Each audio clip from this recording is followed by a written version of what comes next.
wonderful thing. We both countries gain from each other. India is already the third largest investor in the UK, while Britain is the largest G20 investor in India. I think UK businesses collaborating with India, it's a great combination. In our case, we've been working in India for over 100 years. We've made one of the largest direct investments into India.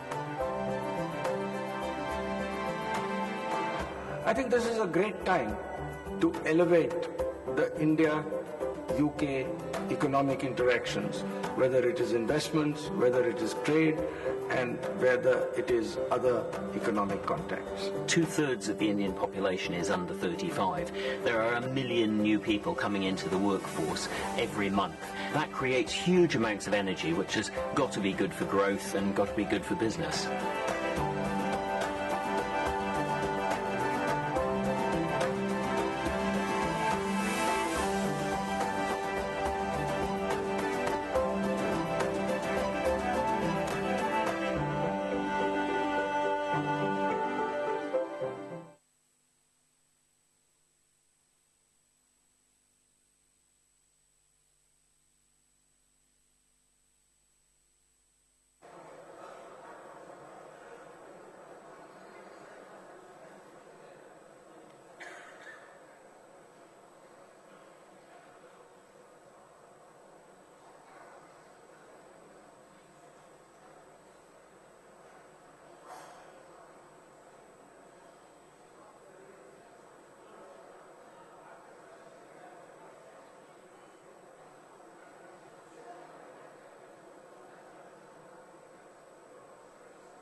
Ladies and gentlemen, please stand for the Right Hon. the Lord Mayor, the Prime Minister and the Prime Minister of India.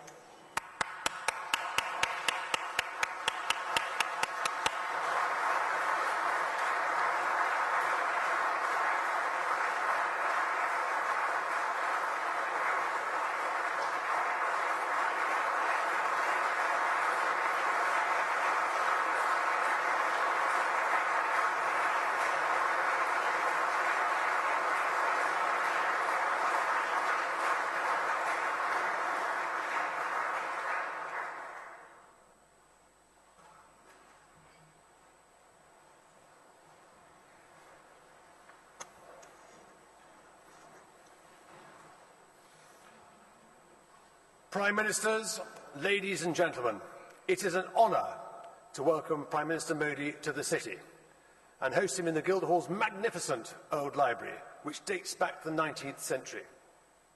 It's called the Old Library because, as you might have spotted, there are no books anymore.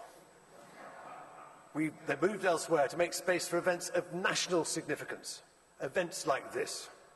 Our audience represents the city at its best. The men and women who make this world the most exciting financial hub. We have all gathered to hear about one of the UK's most important allies and firmest friends, India. We in the city have long since recognised India as a kindred spirit, a place of enterprise and innovation, supported by democratic values, the rule of law and maturing financial markets. Mr. Modi, it's a pleasure to have you here.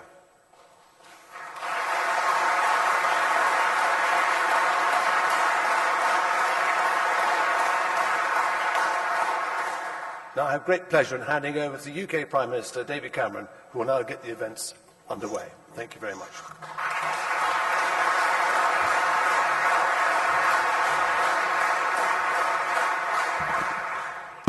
Prime Minister Modi, Lord Mayor, ladies and gentlemen, we have come from the Palace of Westminster, where Prime Minister Modi has addressed a joint session of Parliament. So, from the seat of our democracy, we are now in the heart of our financial centre, London's Guildhall. Beyond these fine surroundings is the financial capital of the world, a city that is home to 250 foreign banks, more than any other global financial centre. 4 in 10 of all foreign exchange transactions in the world take place right here. More US dollars are traded in London than in New York. And UK-based fund managers invest over £6 trillion right here. So one thing is clear. If India wants a partner to help finance its ambitious plans, you've come to the right place. And it works both ways, because beyond this hall, far beyond these shores, is India, a country with the power to invest, to innovate and grow, and to help Britain realise our ambitions too. Together we can be partners in prosperity. So many of our goals align. You want to make in India, boosting manufacturing and creating jobs. And we want to do the same here. So we will make with you, just as businesses like JCB and Rolls-Royce are already doing. And I know you'll want to make with us, just as Tata is doing at Jaguar Land Rover. You want to build 100 smart cities to meet the growing demands of urbanisation. And we want to invest in and regenerate our cities too. So the UK will help you plan, design and implement new cities like Amaravati, the new capital of Andhra Pradesh. And we'll offer you fantastic investment opportunities, particularly in our northern powerhouse, joining up our great northern cities so they can compete with the great cities of the world. And our ambitions don't stop there. You want to deliver digital India, unleashing the entrepreneurial talent of young Indians. And we want to continue our reputation as the tech capital of Europe. So we will share our experience of building technology clusters, like Tech City just down the road from here, and we'll continue to ask you for your leading IT services expertise, which is renowned the world over. You want to skill India, to ensure 400 million Indians receive the right training and qualifications. And we're creating 3 million new apprentices to make sure our young people have the skills they need to get on in life. So we can provide the world's most recognized and respected professional bodies, like city and guilds, which already train thousands of Indian people each year. And we'll ask you, through the Indian companies operating in Britain, to help deliver the high-quality apprenticeships that Britain needs. Finally, you want to ensure financial inclusion for all those who are unbanked, particularly in rural India. And we want to expand our reach as the world's financial capital. So we will deploy the very best of British fintech to deliver the mobile money and branchless banking that India needs. And we hope to continue to see the liberalisation of your financial markets, creating more expansion opportunities for us all. I believe there is no better partner than the United Kingdom for advancing India's economic development, ensuring your prosperity and jobs, mobilising investment, providing world-class technical and professional expertise, and supporting your programme of inclusive growth. And there's no better country than India for us to look to for what we need. You already invest more in the UK than in any other country in the European Union. We already invest more in India than anyone else among the G20. So let's take our strong ties and make them even stronger. Let's be partners in prosperity. And let's welcome the man who's the driving force between all that ambition and potential. He told us in a great speech in Parliament that the future of India is the future of 1/6 of humanity. And he told us that the India his people dream of lies ahead of them. These are exciting times for an extraordinary country and a leader of great vision. So, ladies and gentlemen, let us welcome Prime Minister Narendra Modi.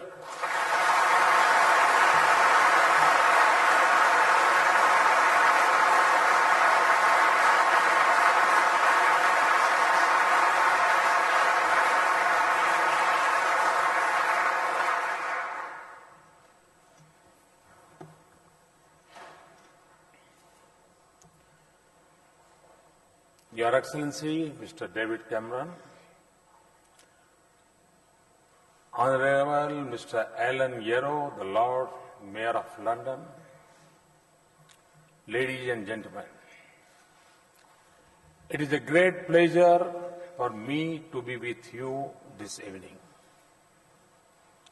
I must confess that there has been a delay in my coming to this great country. But the good news is that I and His Excellency Prime Minister Cameron have been in constant touch, have been meeting frequently at various places and exchanging views. I remember our last meeting in New York, where he rightly said that India and UK should work closely on the economic front. Friends, UK and India have known each other very well since a long time. Our systems of governance is also based largely on the Westminster model. Our institutions know how to interact with each other. Our people know how to work with each other. Our businesses know how to grow with each other.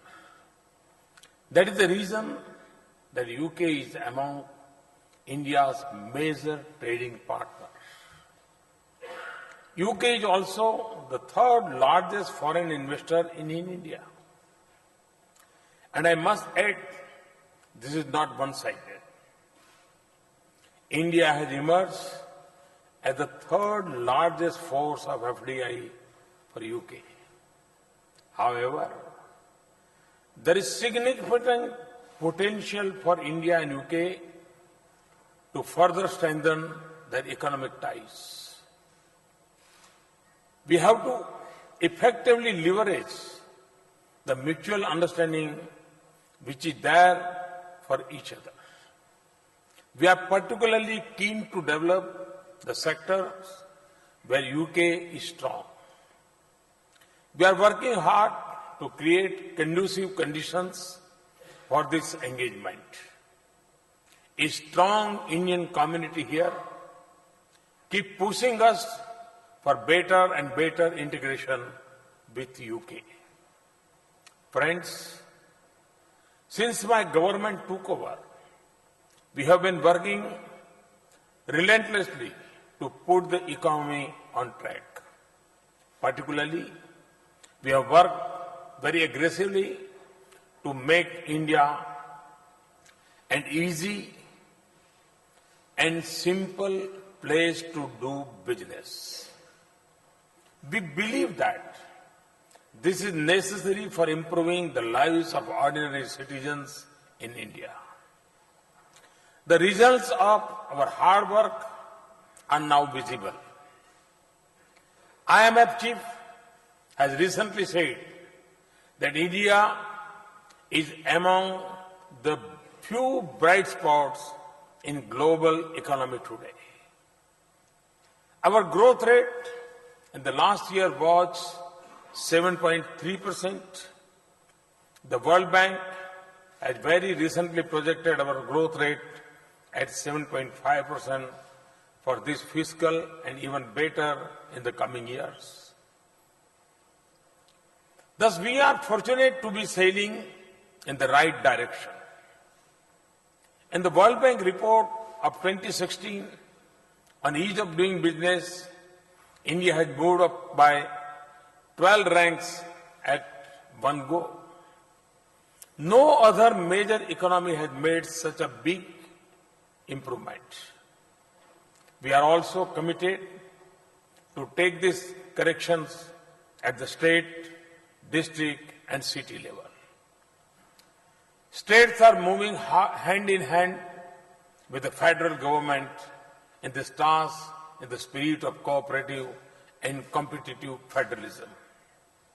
Recently, we did a ranking of our state governments on ease of doing business with the help of the World Bank Group. This has prompted the state governments into a healthy competition among themselves to ensure a business-friendly ecosystem. This was for the first time that the World Bank involved itself in a sub-national exercise on ease of doing business. Friends, one of the biggest challenges in India today is to productivity employ the youth. For meeting this challenge, we need to provide a huge push to manufacturing, which has stagnated at around 16% of the GDP for several decades.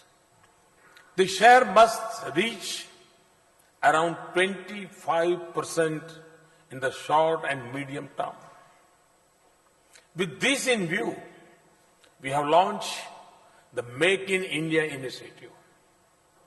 We are working on all fronts to make India a global manufacturing hub.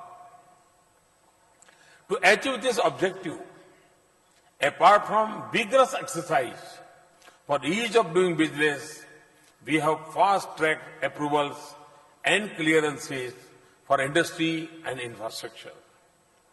The hallmark of our strategy now is policy-driven governance.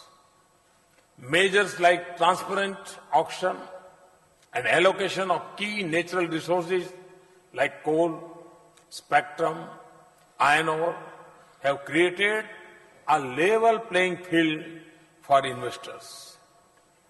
To enhance the flow of foreign investment, we have liberalized the FDI regime, allowing 100% FDI in railways.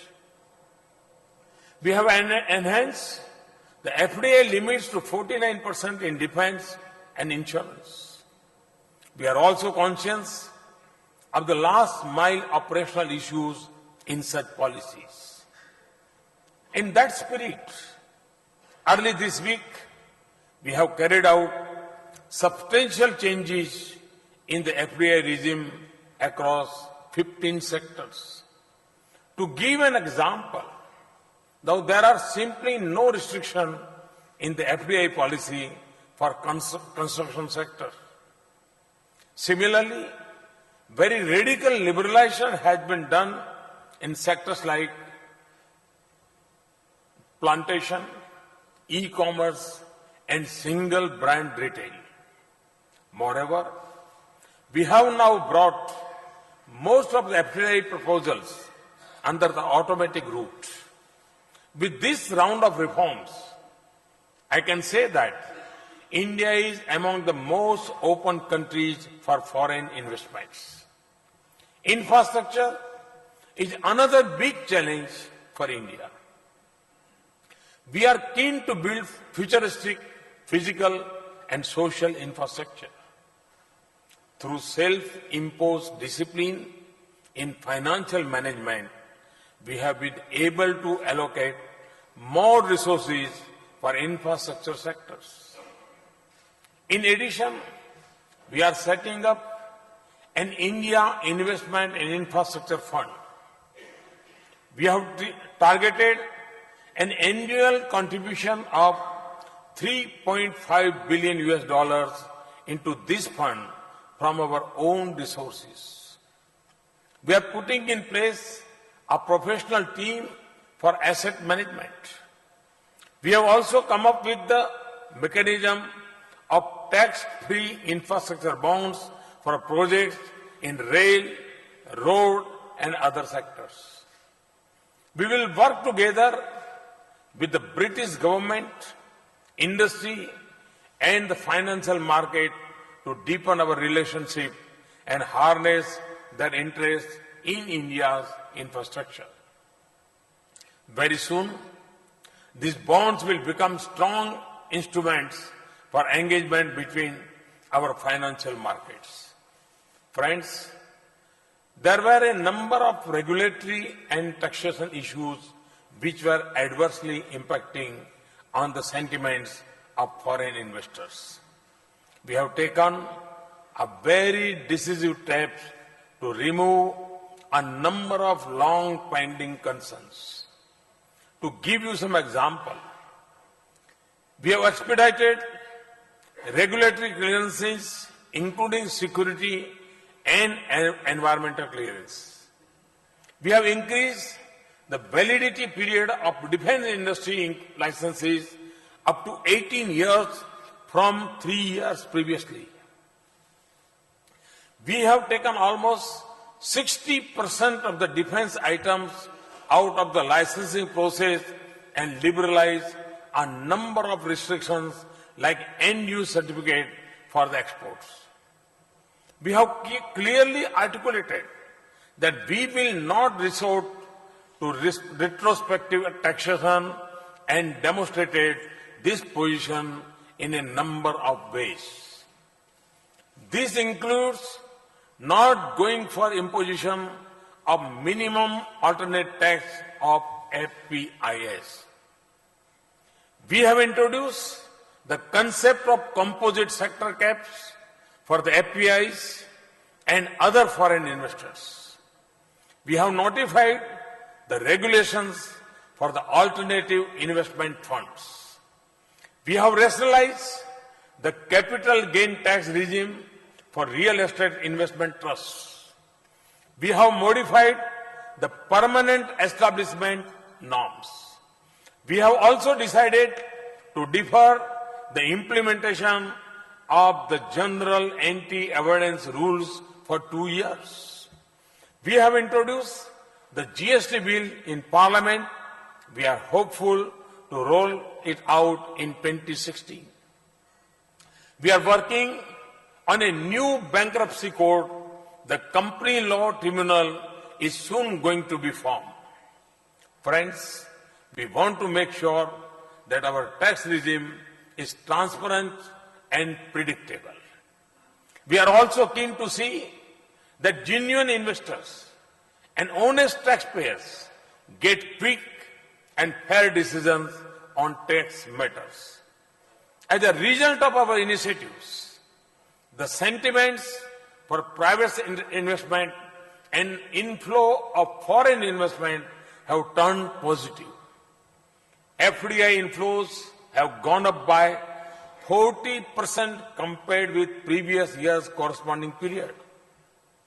India has been recently ranked as the most attractive investment destination by Ernst & Young.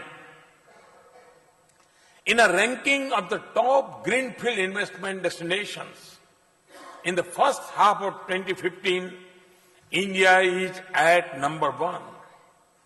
Foreign Policy magazine of USA has ranked India as number 1 FDI destination. In a study of 100 countries on growth, innovation and leadership, India has been ranked number 1 by Frost and Sullivan. India has improved its UNCTAD ranking of investment activities from 15th to 9th. India has also jumped 16 places on the World Economic Forum's Global Competitive Index. Moody's have upgraded the rating of India as positive. Thus, just 18 months, we have successfully restored the credibility of India in the eyes of global players. Through PPP, we are encouraging private investments in areas where earlier only government used to invest.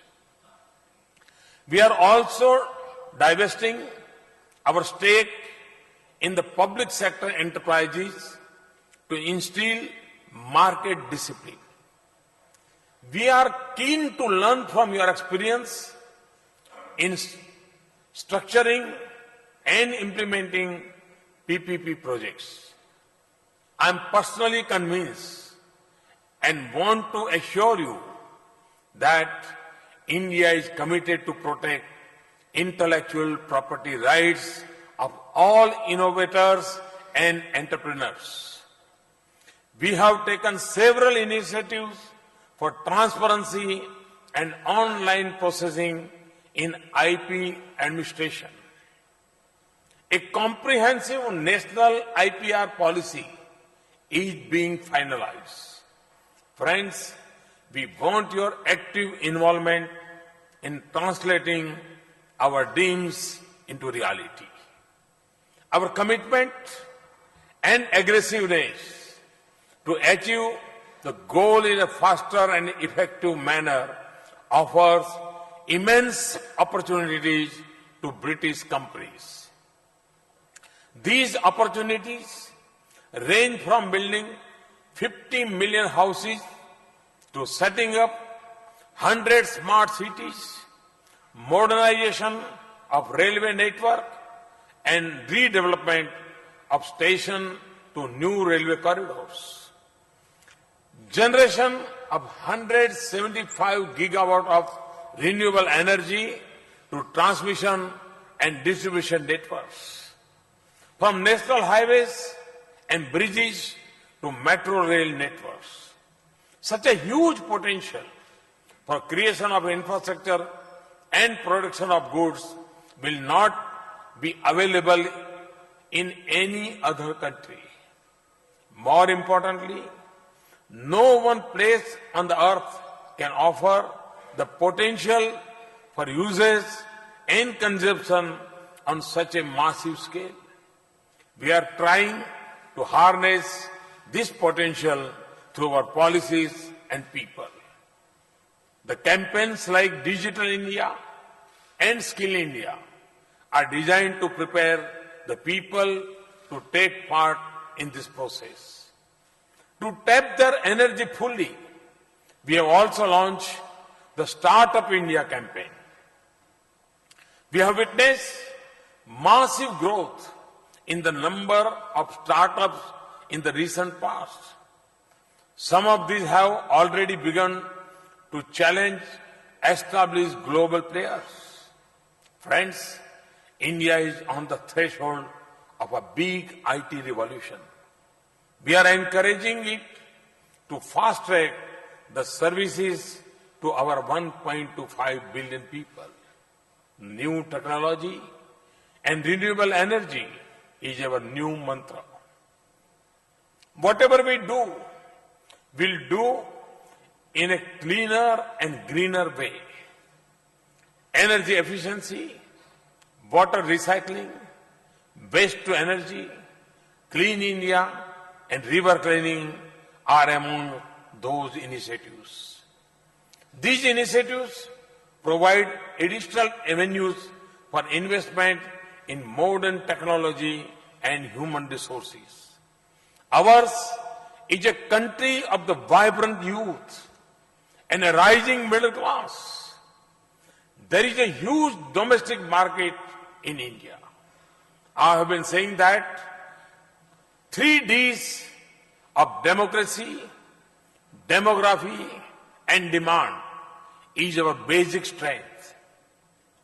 Moreover, talented young minds in India have now begun taking risks.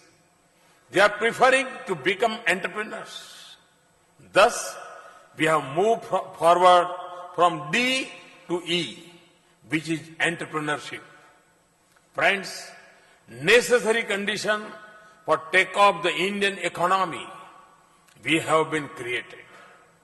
Never before was India so well prepared to absorb talent, technology, and investment from outside. I can assure you that it will get better and better in the coming days. We will be open to welcome you, your ideas, innovations, and enterprises. We are open to carry out necessary corrections in our policies and procedures. Given the visionary and dynamic leadership of Prime Minister Cameron and his interest in India, I am personally eager to work with the British government and companies. With these words, I welcome you to India. I assure you of my personal care in making your dreams a reality. Many of you belong to India. Many of you are in India already. But for those who are not there, I must say that at this point of time, it is wiser to be in India.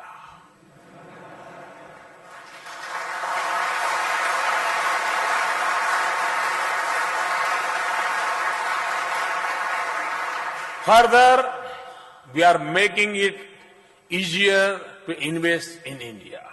And believe me, we are making it even better to make in India. Thank you. Thank you very much.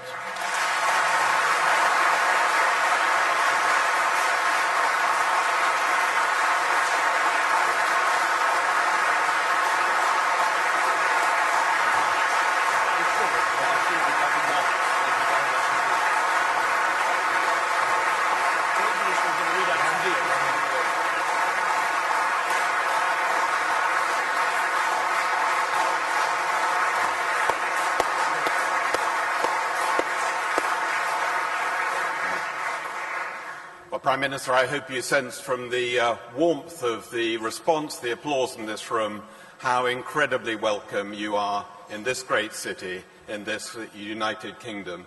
That was a superb speech and a magnificent account of the progress of reform, the programme of vigorous economic modernisation and reform that I witnessed at first hand when I visited India in September of this year. You talked of the partnerships, you talked of the strength of investment in both ways between our two countries, and so it's a great pleasure for me as the British Minister for Trade and Investment to announce 6 significant deals, agreements which have been made, which are the living embodiment of that partnership, which are the real-time signal that this partnership can only go from strength to greater strength. The first agreement I can announce is Vodafone, which has announced further investments in India to a total of £1.3 billion, upgrading and expanding their network, new technology centres in Pune and Ahmedabad, a revolutionary new Tier 4 data centre, and the creation of a new payment bank aimed at accelerating the journey towards a cashless economy. Second, Lightsource, the largest solar voltaics generator in Europe, is announcing a £2 billion investment in India to design and manage around 3 gigawatts of solar power infrastructure over the next 5 years. This will create 300 jobs in Britain and 42 million of revenue and 300 jobs in India as well. The third is Intelligent Energy, which has signed a £1.2 billion contract to provide clean energy to 27,000 telecoms towers in India over a period of 10 years, which has enabled an initial order of 10,000 hydrogen fuel cells worth in the region of £130 million. And the fourth is an agreement signed between King's College Hospital, Foundation Trust and Indo-UK Healthcare to open King's College Hospital in Chandigarh. This will lead to the creation of a significant number of jobs there, but it's importantly the first of 11 new UK-Indo Institutes for Health to be developed across India. When fully implemented, that would amount to £1 billion worth of investment into India's healthcare system, but accompanied by strategic clinical and training partnerships with Britain's finest NHS organisations, universities and private companies.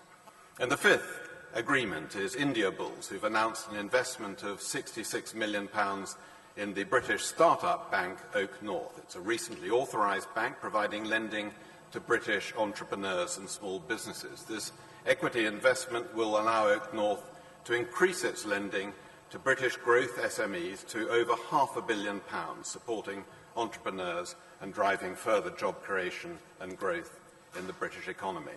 And finally, the London Stock Exchange Group and Yes Bank have signed an MOU to foster the development of joint collaborations around bond and equity issuance, with a strong focus on green infrastructure finance.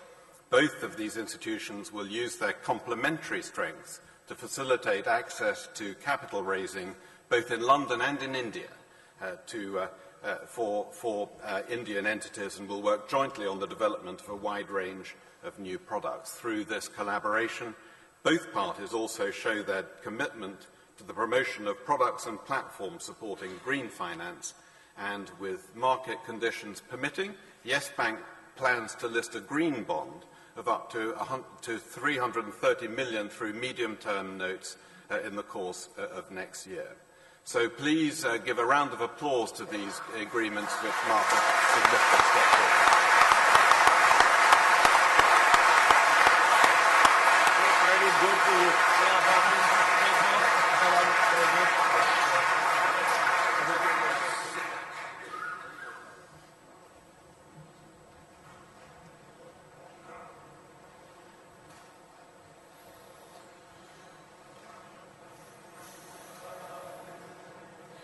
Prime Ministers, ladies and gentlemen, thank you for those fascinating and exciting speeches. Jobs and growth. And on a personal note, Prime Minister Modi, may I also thank you for suggesting that this event should be held on my penultimate day as Lord Mayor. I think no better way to end the year, not only because my very first visit overseas 11.5 months ago was itself to your country, India, but because throughout the year, Gillian and I, my wife, Lady Mayoress, have had such close contact with your excellent High Commissioner, His Excellency Janata, and his wife Gita, who have been great friends and sterling support. We wish them well on their return to India.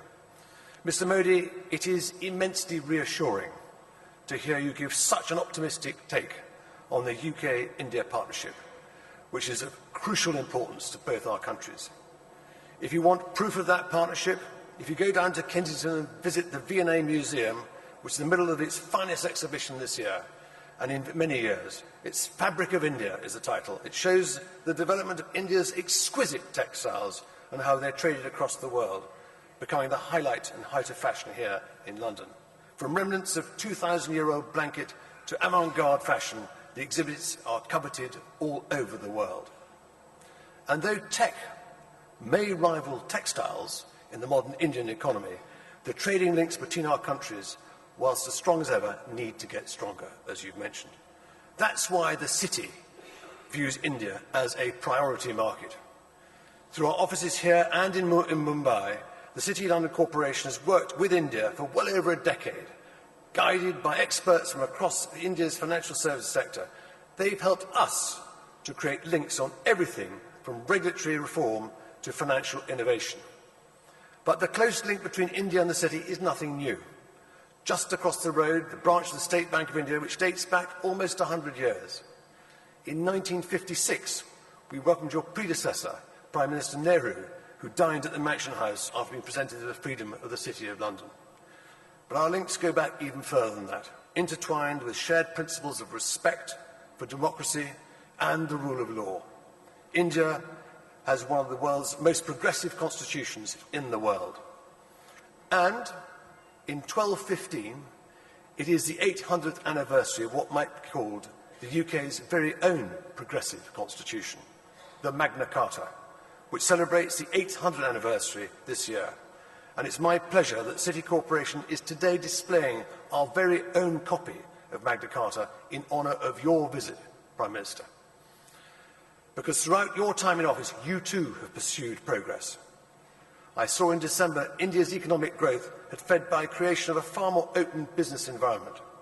Within the financial sector alone, we have witnessed key milestones, like the insurance bill, the launch of Make in India campaign, which you mentioned, and greater investment in infrastructure. The next step is a practical engagement, such as this visit, opportunities for us to hear from India's leaders to build new business relationships and look forward, Achye Din, good days for both countries. Ladies and gentlemen, only a fortnight ago, I hosted the Mansion House first ever Diwali event. I was honoured to light my own diya, lamps which are to usher in Lakshmi, the goddess of prosperity. I very much hope that your visit, Prime Minister Modi, can also bring prosperity by strengthening the links that bring such impressive, diverse benefits to both UK and India. Thank you very much.